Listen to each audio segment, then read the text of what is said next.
This is the incredible story of Henry Brown, who literally shipped himself to freedom. It's March 1849, and 33-year-old Henry Brown is a slave forced to work in a tobacco factory. Henry was married to a woman named Nancy, and together they had 3 children. Henry earned a very small income, but gave it to Nancy's owner so that he wouldn't sell Nancy and his children. He was trying to keep his family together. The man agreed, until a few years later when he sold Nancy and the children to a man in North Carolina. Henry never saw his wife and kids again. So with literally nothing to lose, Henry devised a plan to ship himself to Philadelphia, where slavery had been abolished 2 years prior. Henry had a good, trusted friend who was white, who drove to Philadelphia and met with the Pennsylvania Anti-Slavery Society, and together they hatched an epic plan. The first thing Henry needed to do was get himself out of work for the day, and he needed something really convincing.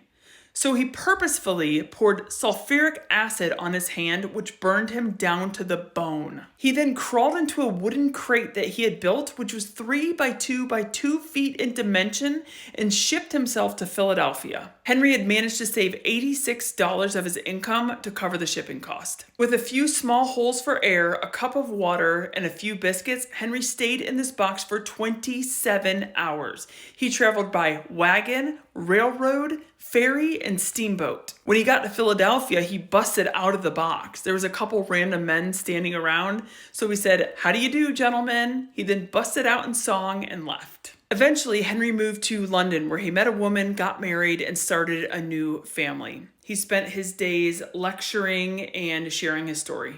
Henry was able to live 47 years as a free man before he died in 1897. When asked where he got the courage to pull this off, he said, quote, "If you have never been deprived of your liberty, as I was, you cannot realize the power of that hope of freedom, which was to me, indeed, an anchor to the soul, both sure and steadfast."